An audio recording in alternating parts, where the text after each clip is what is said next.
Bonjour les gens, c'est Krakimi.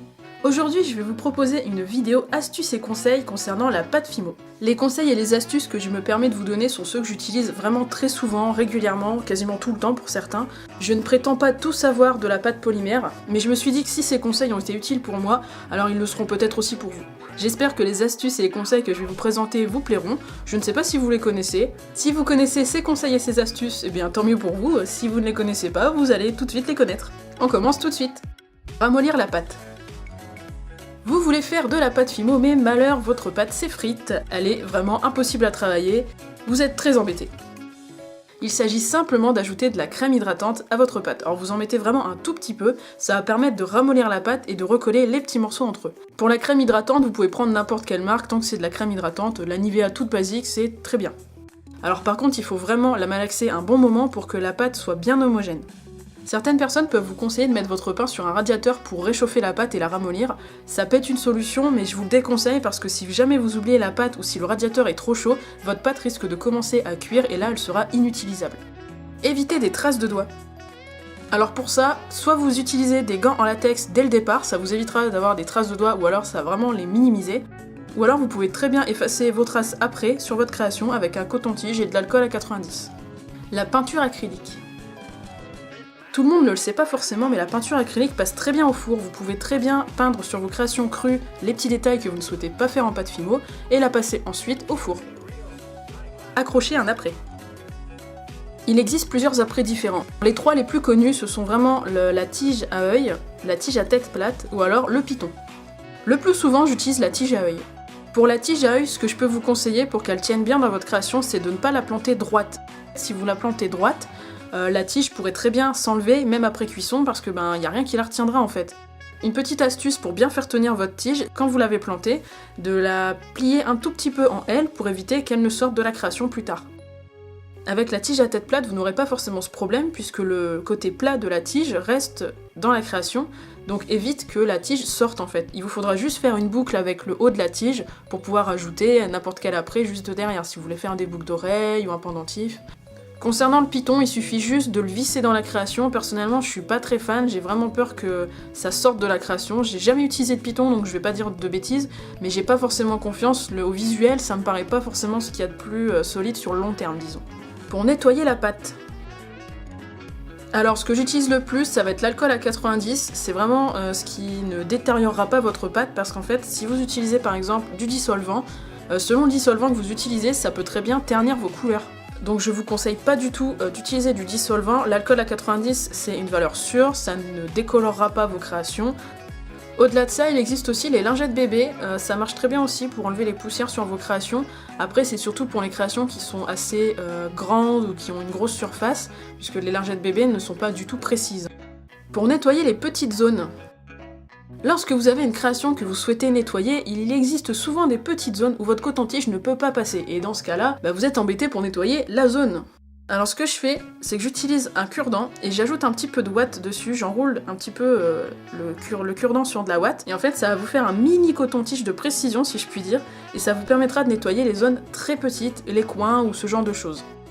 Donc bien sûr, vous le trempez avec un petit peu d'alcool à 90 pour bien nettoyer la petite zone que vous souhaitez nettoyer. Coller un élément en Fimo sur un autre élément en Fimo. Pour cela, vous avez plusieurs solutions. S'il s'agit d'une Fimo cuite où vous souhaitez rajouter un élément cru, vous pouvez très bien ajouter de la Fimo liquide entre les deux morceaux, puisque de toute façon vous allez le repasser au four. La Fimo liquide justement, ça fait un petit peu office de colle quand vous le passez au four, ça permet vraiment de souder deux éléments entre eux. Si par contre vous souhaitez coller un élément de Fimo cuit sur un autre élément de Fimo cuit, alors là je vous conseillerais plutôt la colle 2 époxy ou de la colle pour bijoux, c'est vraiment ce qui colle le mieux la Fimo parce qu'en fait toutes les super glues ne vont pas forcément coller la Fimo parce que c'est une pâte polymère, donc c'est une pâte spéciale et la matière fait que toutes les colles ne marchent pas sur la pâte polymère. Je vous préconise vraiment la colle 2 époxy parce que c'est celle que vous pouvez assez facilement trouver, que ce soit dans les magasins de bricolage ou même dans vos grandes surfaces, vous pouvez en trouver dans le rayon papeterie, souvent à côté de la pâte polymère justement. Ou alors de la colle pour bijoux, de la colle pour miniature. En général, ça colle justement les éléments de peintre Fimo. Faire sécher une création. Si vous avez ajouté des éléments en peinture ou alors que vous avez juste mis du vernis sur votre création, il faut la faire sécher. Et souvent vous êtes embêté parce que si vous posez votre création, vous ne pouvez pas tout vernir en une fois. Ce que j'ai fait, c'est une espèce de support avec une boîte de chips et des brochettes que j'ai peint pour faire plus joli. Alors j'ai juste pris la boîte, je l'ai repeint et en fait j'ai fait des trous pour faire passer des brochettes des deux côtés en forme de croix. Donc je mets un après sur mes créations, souvent j'utilise les après pour téléphone, vous savez. Et ça me permet de pendre les créations, comme ça elles sont toutes vernies en une fois ou peintes en une fois, et ça me permet de les faire sécher sans qu'elles touchent quoi que ce soit.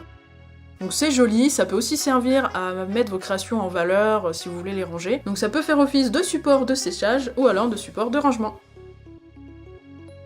Je pense que tout le monde a déjà dû vous le dire, mais surtout ne jetez jamais votre pâte Burke ou votre pâte que vous n'estimez jamais réutiliser.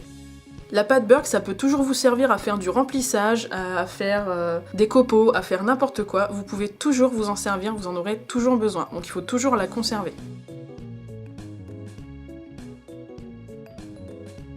Et justement, comment conserver la pâte ? La pâte polymère, je vous conseille vraiment de la conserver dans un rangement hermétique, de préférence. Évitez de la ranger à même la boîte, c'est-à-dire essayez d'avoir quand même encore votre emballage ou de mettre au moins du papier cristal sur vos pains ou sur vos morceaux de pâte. Parce qu'il faut savoir que la pâte polymère, ça ronge certains plastiques quand ils sont mis à nu sur du plastique. Donc il faut faire attention. Dans le doute, si vous ne savez pas si ça ronge le plastique dans lequel vous avez rangé votre pain de Fimo, gardez bien soit l'emballage d'origine, soit vous utilisez du papier cristal, du film alimentaire, ce que vous voulez, mais ne le conservez pas à même le plastique. Alors attention, je parle vraiment de pâte Fimo crue. La pâte Fimo crue, vous ne pouvez pas la conserver à même du plastique, vous ne savez pas comment ça va réagir. Et si je vous dis un rangement hermétique, c'est juste pour éviter que la pâte sèche en fait. La pâte mise à l'air va sécher, durcir et vous allez galérer pour la retravailler. Si vous voulez éviter de galérer pour vos prochaines créations, je vous conseille un rangement hermétique. Et voilà, c'était tout pour mes 10 premiers conseils et astuces en pâte polymère. Alors j'espère que cette petite vidéo vous aura plu. Même s'il y a une astuce ou un conseil que vous ne connaissez pas, ça me fera très plaisir de savoir que je vous ai aidé quelque part. Comme je l'ai dit au début de la vidéo, je ne prétends pas tout savoir au sujet de la pâte polymère, mais j'estime que c'est intéressant d'échanger sur les conseils et les astuces qu'on connaît, parce que certains ne les connaissent pas forcément, tout le monde ne sait pas nécessairement tout ça, on ne naît pas avec ses connaissances, donc je pense que ça peut être utile pour certains. N'hésitez pas à me dire en commentaire si ces conseils et astuces, vous les connaissiez avant ou pas, si vous pensez qu'ils vous seront utiles, si vous les avez déjà testés, dites-moi tout ça, je vous lirai avec grand intérêt. Dites-moi également si ce genre de vidéo astuces conseils vous plaît, histoire que je sache si je prends la peine d'en refaire plus tard, si le style de vidéo comme ça vous intéresse beaucoup plus, ou si vous préférez les vidéos classiques de tutos ou de DLC. Et sur ce, je vous souhaite une bonne journée, une bonne soirée, et je vous dis à la prochaine vidéo. Ciao!